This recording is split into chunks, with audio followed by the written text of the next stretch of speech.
Halo teman-teman, perkenalkan nama saya Stefani Lydia Madam, biasa dipanggil Lydia. Saya dari kelas 11F. Pada video kali ini, saya akan menjelaskan tentang perdagangan internasional dan kerjasama internasional. Pertama, saya akan menjelaskan atau membahas tentang perdagangan internasional. Nah, teman-teman, apa itu perdagangan internasional? Jadi, perdagangan internasional adalah kegiatan pertukaran barang dan jasa antara penduduk suatu negara dengan penduduk negara lain yang melintasi batas wilayah negara. Nah, kegiatan ini melibatkan eksportir atau penjual ke luar negeri dan importir atau pembeli dari luar negeri. Nah, perdagangan internasional ini terjadi karena setiap negara memiliki keterbatasan dalam memenuhi kebutuhannya sendiri, baik dari segi sumber daya alam, tenaga kerja, maupun teknologi. Nah, oleh karena itu, negara-negara harus saling bergantung satu sama lain untuk memenuhi kebutuhan dan meningkatkan kesejahteraan masyarakatnya.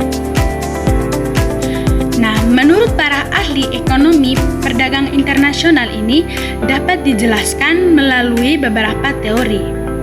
Yang pertama itu ada teori keunggulan absolut yang ditemukan oleh Adam Smith yang menyatakan bahwa suatu negara sebaiknya memproduksi dan mengekspor barang yang dapat dihasilkan dengan biaya lebih murah dibandingkan dengan negara lain. Nah, sementara itu, teori keunggulan komparatif dari David Ricardo yang menjelaskan bahwa meskipun suatu negara tidak memiliki keunggulan absolut, negara tersebut tetap dapat melakukan perdagangan dengan mengkhususkan diri pada produksi barang yang memiliki biaya peluang paling rendah. Nah, selain itu juga ada teori modern seperti Hesker-Ohlin yang menyatakan bahwa perdagangan internasional terjadi karena perbedaan kepemilikan faktor produksi seperti tenaga kerja dan modal. Apa itu tujuan perdagangan internasional? Jadi, tujuan perdagangan internasional adalah untuk meningkatkan kesejahteraan masyarakat suatu negara. Dengan perdagangan internasional ini, negara dapat memperoleh barang yang tidak dapat diproduksi sendiri, memperluas pasar bagi produk dalam negeri, meningkatkan pendapatan nasional, serta memperoleh devisa. Nah, selain itu, perdagangan internasional juga bertujuan untuk mempererat hubungan antar negara, mendorong efisiensi produksi, dan mempercepat transfer teknologi dari negara maju ke negara berkembang. Berikut faktor-faktor yang mendorong terjadinya perdagangan internasional. Antara lain, yang pertama, perbedaan sumber daya alam. Yang kedua, perbedaan iklim dan kondisi geografis. Yang ketiga, perbedaan tingkat penguasaan ilmu, pengetahuan, dan teknologi. Dan yang terakhir, serta adanya kelebihan produksi di suatu negara. Nah, selain itu teman-teman, kemajuan teknologi transportasi dan komunikasi juga mempermudah distribusi barang antar negara. Globalisasi dan kebijakan perdagangan bebas juga menjadi faktor penting yang mempercepat terjadinya perdagangan internasional. Di sisi lain teman-teman, terdapat hambatan-hambatan dalam perdagangan internasional. Nah, hambatan-hambatan tersebut dapat berupa tarif, yaitu pajak atas barang impor, kuota, yaitu pembatasan jumlah barang yang dapat diimpor, serta hambatan non-tarif seperti standar kualitas, perizinan yang rumit, dan kebijakan proteksi untuk melindungi industri dalam negeri. Selain itu, perbedaan nilai tukar mata uang, kondisi politik yang tidak stabil, serta konflik antar negara juga dapat menghambat perdagangan internasional. Nah, perdagangan internasional memberi berbagai dampak positif, antara lain meningkatkan pertumbuhan ekonomi, memperluas lapangan kerja, meningkatkan kualitas produksi karena adanya persaingan, serta yang terakhir memperluas pilihan barang bagi konsumen. Namun teman-teman, perdagangan internasional juga memiliki dampak negatif, seperti ketergantungan terhadap negara lain, terancamnya industri dalam negeri yang belum siap bersaing, serta potensi terjadinya eksploitasi sumber daya alam secara berlebihan. Nah, dalam pelaksanaannya, perdagangan internasional ini diatur oleh berbagai lembaga dan organisasi internasional. Salah satunya adalah World Trade Organization atau WTO, yang bertugas mengatur aturan perdagangan global agar berjalan adil dan terbuka. Selain itu, terdapat pula kerjasama ekonomi regional seperti ASEAN Free Trade Area atau AFTA yang bertujuan meningkatkan perdagangan antar negara di kawasan Asia Tenggara. Nah, dengan demikian teman-teman, perdagangan internasional merupakan bagian penting dalam perekonomian global yang tidak hanya memberikan manfaat ekonomi, tetapi juga memperkuat hubungan antar negara. Namun, setiap negara perlu memiliki strategi yang tepat agar dapat bersaing dan meminimalkan dampak negatif dari perdagangan internasional.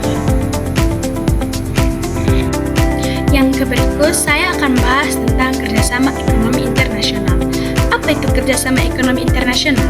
Jadi, kerjasama ekonomi internasional adalah hubungan kerjasama antara dua negara atau lebih dalam bidang ekonomi untuk mencapai tujuan bersama, seperti meningkatkan kesejahteraan, pertumbuhan ekonomi, dan stabilitas keuangan. Nah, kerjasama ini muncul karena tidak ada negara yang mampu memenuhi seluruh kebutuhannya sendiri, sehingga diperlukan kolaborasi dengan negara lain. Nah, melalui kerjasama ini, ekonomi internasional, negara-negara dapat saling membantu, bertukar sumber daya, serta memperkuat posisi dalam perekonomian global. Apa itu tujuan utama kerjasama ekonomi internasional? Jadi, tujuannya adalah untuk meningkatkan kesejahteraan masyarakat di setiap negara yang terlibat. Selain itu, kerjasama ini bertujuan untuk memperluas pasar, meningkatkan investasi, mempercepat pembangunan ekonomi, serta mempererat hubungan antar negara. Nah, teman-teman, kerjasama ekonomi ini juga dapat membantu negara berkembang dalam memperoleh bantuan modal, teknologi, dan keahlian dari negara maju, sehingga mempercepat proses pembangunan nasional. Jadi, kerjasama ekonomi internasional ini memiliki beberapa bentuk, yaitu kerjasama bilateral, kerjasama regional, dan yang terakhir itu ada multilateral. Nah, apa itu kerjasama bilateral? Kerjasama bilateral adalah kerjasama antara dua negara. Misalnya, kerjasama ekonomi antara Indonesia dan negara Jepang. Kerjasama regional, yang kedua itu kerjasama regional. Kerjasama regional adalah kerjasama antara beberapa negara dalam satu kawasan. Contohnya, ASEAN yang beranggotakan negara-negara di Asia Tenggara. Yang terakhir itu kerjasama multilateral. Kerjasama multilateral adalah kerjasama yang melibatkan banyak negara dari berbagai kawasan di dunia, seperti World Trade Organization atau WTO dan International Monetary Fund atau IMF. Selain bentuknya, kerjasama ekonomi internasional juga memiliki berbagai bidang, seperti perdagangan, investasi, keuangan, industri, dan teknologi. Dalam bidang perdagangan, negara-negara bekerjasama untuk mengurangi hambatan perdagangan, seperti tarif dan kuota. Dalam bidang keuangan, kerjasama dilakukan melalui bantuan pinjaman atau hibah dari lembaga internasional. Sedangkan dalam bidang teknologi, negara maju biasanya memberikan bantuan berupa transfer teknologi kepada negara yang berkembang. Nah, kerjasama ekonomi internasional didorong oleh beberapa faktor, seperti adanya perbedaan sumber daya alam, perbedaan kemampuan produksi, kemajuan teknologi, serta keinginan untuk meningkatkan pertumbuhan ekonomi. Selain itu teman-teman, globalisasi juga mempercepat terjadinya kerjasama ekonomi karena semakin terbukanya hubungan antar negara. Namun, kerjasama ekonomi internasional juga menghadapi berbagai hambatan. Nah, hambatan tersebut antara lain perbedaan kepentingan antar negara, perbedaan ideologi, kondisi politik yang tidak stabil, serta adanya kebijakan proteksi dari suatu negara. Selain itu, ketimpangan ekonomi antara negara maju dan berkembang juga dapat menjadi tantangan dalam pelaksanaan kerjasama. Nah, kerjasama ekonomi internasional memiliki dampak positif dan negatif.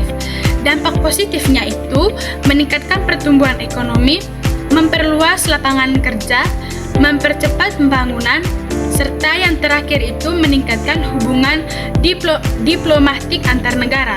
Sedangkan dampak negatifnya itu ketergantungan terhadap negara lain, masuknya budaya asing, serta kemungkinan terjadinya persaingan yang tidak sehat bagi industri dalam negeri. Nah, ada beberapa contoh kerjasama ekonomi internasional yang penting selain ASEAN, yaitu Asia Pacific Economic Cooperation atau APEC, yang bertujuan meningkatkan perdagangan dan investasi di kawasan Asia Pasifik, serta World Bank yang memberikan bantuan keuangan untuk pembangunan di negara berkembang.